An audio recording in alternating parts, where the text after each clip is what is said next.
Hello मेरे प्यारे साथियों, स्वागत है आप सभी का एक बार फिर से मेरे यूट्यूब चैनल स्टडी मौका में। आज की इस वीडियो में हम बात करेंगे पृथ्वीराज रासो की प्रामाणिकता तथा अप्रामाणिकता के बारे में। पृथ्वीराज रासो प्रामाणिक रचना है या अप्रामाणिक रचना है? देखिए, इस संदर्भ में विद्वान जो हैं उनमें आपसी मतभेद दिखाई देने को मिलते हैं।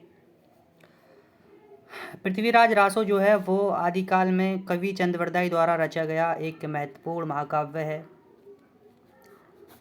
तो इसके बारे में हम चर्चा करेंगे कि ये प्रामाणिक है या अप्रामाणिक है। देखिए, इसमें अलग अलग विद्वानों ने अपने अपने मत दिए। दोस्तों, अगर बात करूं मैं पृथ्वीराज रासो का अप्रामाणिक मानने वाले विद्वानों की, तो इसमें प्रमुख नाम जो हैं वो आचार्य रामचंद्र शुक्ल, राम कुमार वर्मा, गौरी शंकर, हीरानंद ओझा, डॉक्टर बूलर का नाम आता है, जो कि पृथ्वीराज रासो को अप्रामाणिक मानते हैं। और अगर देखिए, हजारी प्रसाद द्विवेदी जी एक ऐसे विद्वान हैं जिन्होंने इसे अर्ध प्रमाणिक माना। तो कई अन्य विद्वान जैसे कि मिश्र Bandhu, Shyam Sundar Das, Garcin de Tassy, George Grierson, Colonel Tod और जॉन वीम्स शामिल हैं जो कि इस रचना को अप्रामाणिक मानते हैं। तो दोस्तों, मैंने क्या बताया? मैंने बताया कि जो कुछ विद्वान जो हैं वो अप्रामाणिक मानते हैं, कुछ अर्ध प्रमाणिक तथा कुछ प्रमाणिक। अप्रामाणिक मानने वालों में प्रमुख नाम है आचार्य रामचंद्र शुक्ल जी का, राम कुमार वर्मा जी का, गौरी शंकर हीरानंद ओझा का तथा डॉक्टर बूलर का। तथा हजारी प्रसाद द्विवेदी जी जो हैं वो इसे अर्ध प्रमाणिक मानते हैं। और जॉर्ज ग्रियर्सन, गारसा दत्तासी, श्याम सुंदर दास, मिश्र बंधु, कर्नल टॉड, जॉन बीम्स, ये जो हैं इस रचना को प्रमाणिक मानते हैं। और अपने अपने इन्होंने तर्क भी प्रस्तुत किए कि किस तरह जो प्रमाणिक मानने वालों ने अपने तर्क प्रस्तुत किए, अप्रामाणिक मानने वालों ने अपने तर्क प्रस्तुत किए। तो इन सभी के तर्कों को हम देखेंगे। और तो चलिए वीडियो को स्टार्ट करते हैं। देखिए, पृथ्वीराज रासो की प्रामाणिकता या अप्रामाणिकता जो है वो 2 पॉइंट पर आधारित है, 2 बिंदुओं पर केंद्रित है। पहली समस्या तो ये है कि इस रचना के 4 संस्करण उपलब्ध हैं और ये निश्चित करना कठिन है कि इनमें से कौन सा संस्करण प्रामाणिक है। पुनः इस रचना के अंतर्गत जो घटनाएं, तिथियां, वंश और परंपराएं वर्णित की गईं, उनकी ऐतिहासिकता पर भी प्रश्न उठता है। पृथ्वीराज रासो के 4 संस्करण उपलब्ध होते हैं: बृहद, मध्यम, लघु तथा लघुत्तम। इसका कारण ये है कि जो साहित्य आदिकाल में रचा गया उसमें आगे के बहुत से कवियों ने अपने द्वारा प्रशिक्षित अंशों को जोड़ दिया। इस कारण रचना में कई ऐसे अंश शामिल हो गए जो संभवतः इसके मूल रचनाकार द्वारा ना रचे गए हों। यही कारण है कि इस महाकाव्य को अप्रामाणिक मानने वाले विद्वान इन 4 संस्करणों को प्रमाण के रूप में प्रमाण के रूप में उपयोग करते हैं। जिन विद्वानों ने पृथ्वीराज रासो को अप्रामाणिक माना है उनके तर्कों को क्रमशः विश्लेषित किया जा सकता है। गौरी शंकर हीरानंद ओझा जो कि इस रचना को अप्रामाणिक मानते हैं, उन्होंने निम्नलिखित आधार प्रस्तुत किए। सबसे पहला उनका तर्क था कि जो चौहान हैं वो सूर्यवंशी क्षत्रिय माने जाते हैं, परंतु जो पृथ्वीराज रासो था उसमें उन्हें अग्निवंशी क्षत्रिय के रूप में वर्णित किया गया। और चौहान जो थे उनको आबू अग्निकुंड से उत्पन्न बताया गया पृथ्वीराज रासो में। पहला कथन तो ये था। दूसरा तर्क कि इस रचना में चौहानों की वंशावली के 44 नाम प्रस्तुत किए गए, जिनमें से सिर्फ 7 ही प्रमाणिक हैं, शेष अप्रमाणिक। पृथ्वीराज की जो माता थी वो इस ग्रंथ में कमला देवी नाम बताया गया है, जबकि ऐतिहासिक साक्ष्यों में अगर हम देखें तो कर्पूरी देवी नाम उनका दिखाई देने को मिलता है। चौथा तर्क है कि पृथ्वीराज रासो के पिता की मृत्यु की तिथि और उनसे संबंधित कई अन्य घटनाएं काल्पनिक हैं। पृथ्वीराज की बहन पृथा का विवाह समर सिंह से होना बताया गया है, जबकि ये संभव नहीं है क्योंकि समर सिंह जो थे वो पृथ्वीराज की मृत्यु के पश्चात 100 वर्षों तक जीवित रहे।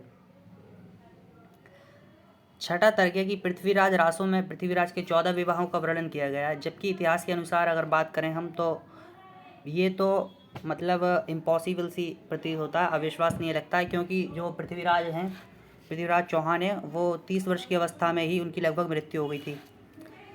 सातवां तर्क है कि पृथ्वीराज रासो की भाषा भी बताए गए काल की नहीं है, क्योंकि उसमें कई ऐसे शब्दों, कारक चिन्हों और क्रिया रूपों का प्रयोग हुआ है जो कि 16वीं सदी की भाषा के प्रतीत होते हैं। इस ग्रंथ में पृथ्वीराज का जन्म और मृत्यु जिस संवत में बताया गया है वो भी इतिहास द्वारा मान्य नहीं है। पृथ्वीराज रासो व परमाल रासो में भी एक तथ्य को लेकर अंतर्विरोध है। पृथ्वीराज रासो में बताया गया है कि पृथ्वीराज ने परमाल को जीवन दान दे दिया था, जबकि परमाल रासो में बताया गया है कि पृथ्वीराज ने परमाल को निर्दयतापूर्वक मार डाला था। पृथ्वीराज रासो में बताया गया है कि अंधे पृथ्वीराज ने गौरी को मार डाला था, जबकि इतिहास मानता है कि गौरी की मौत 1206 ईस्वी में खोखरों यानी गक्करों के हाथों हुई थी। डॉक्टर रामकुमार वर्मा व आचार्य रामचंद्र शुक्ल ने इस रचना को अप्रामाणिक मानने के पीछे मुख्य कारण यह बताया है कि इसकी भाषा पृथ्वीराज के समय की प्रतीत नहीं होती। तो डॉक्टर रामकुमार वर्मा और आचार्य रामचंद्र शुक्ल जी का मानना था कि जो पृथ्वीराज रासो में जिस भाषा का उपयोग किया गया, जिस भाषा का प्रयोग हुआ, वो आदिकाल की प्रतीत नहीं होती, बल्कि वो 16वीं शताब्दी की प्रतीत होती है, ऐसा इनका मानना था। डॉक्टर रामकुमार वर्मा का आक्षेप है कि पृथ्वीराज रासो की भाषा में अरबी व फारसी शब्दों की भरमार है, जो कि उस काल से असंगत है। आचार्य शुक्ल भी कहते हैं कि इस रचना की भाषा बिल्कुल बेठिकानी है, उसमें व्याकरण आदि की कोई व्यवस्था नहीं है। इन सभी आधारों के अलावा एक अन्य महत्वपूर्ण आधार जो इन विद्वानों ने प्रस्तुत किया कि पृथ्वीराज के समकालीन कवि जयानक द्वारा रचित ग्रंथ पृथ्वीराज विजय के आधार पर यह रचना प्रमाणिक सिद्ध नहीं होती। इसके दो संदर्भ हैं। सबसे पहला कि जयानक ने अपने काल के सभी कवियों का उल्लेख इस ग्रंथ में किया है, परंतु उसमें चंद का नाम कहीं नहीं आता। पुनः जो कि तथ्य पृथ्वीराज विजय में दिखाए गए हैं, उसे पृथ्वीराज रासो की घटनाएं मेल नहीं खाती। कुछ विद्वान इन तर्कों का खंडन करते हैं और पृथ्वीराज रासो को प्रमाणिक मानने के पक्ष में अपने तर्क प्रस्तुत करते हैं। इन विद्वानों के वर्ग में, जैसा कि मैंने आपको ऊपर बताया था, कि मिश्र बंधु आते हैं और आपके गारसा दत्तासी, जॉर्ज ग्रियर्सन जैसे अन्य विद्वान आते हैं। तो इन्होंने अपने अपने तर्क प्रस्तुत किए। देखिए, सबसे पहले हम मिश्र बंधुओं के तर्कों को देखेंगे। मिश्र बंधुओं द्वारा प्रस्तुत किए गए तार्किक आधार निम्न है। यदि जयानक ने पृथ्वीराज विजय में चंद का उल्लेख नहीं किया है, तो बहुत संभव है कि इसका कारण आपसी द्वेष या ईर्ष्या की भावना रही हो।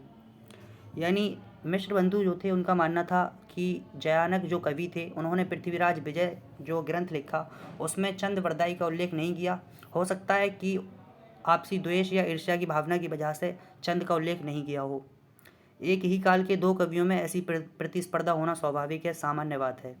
अरबी फारसी के शब्द भारत में शाहुद्दीन गौरी के आक्रमण के साथ आने शुरू नहीं हुए थे, बल्कि उससे 200 वर्ष पहले गजनबी के आक्रमण से ही शुरू हो गए थे, ऐसा इनका मानना था।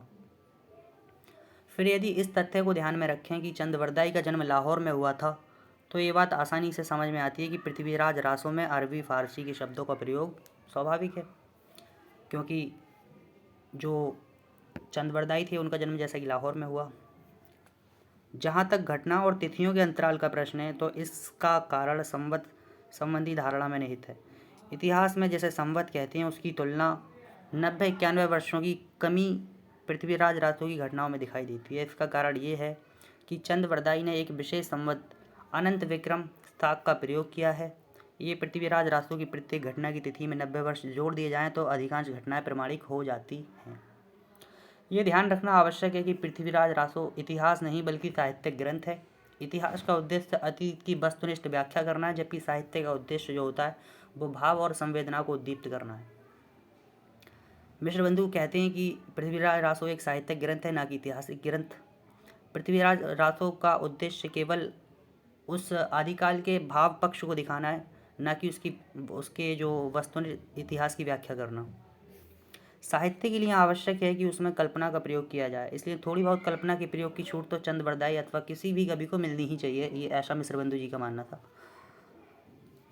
इस संपूर्ण विवाद में कुछ विद्वान ऐसे भी हैं जो इस रचना को ना तो प्रमाणिक मानते हैं और ना ही अप्रमाणिक। उदाहरण के लिए आचार्य हजारी प्रसाद द्विवेदी, जो कि इस रचना को अर्ध प्रमाणिक मानते हैं। इसके चारों संस्करणों के विश्लेषण के आधार पर कहते हैं कि इस रचना के कुछ अंश प्रमाणिक हैं तो कुछ अप्रमाणिक। यहाँ प्रमाणिकता का आशय इस बात से है कि कौन से अंश मूल रचनाकार ने स्वयं लिखे।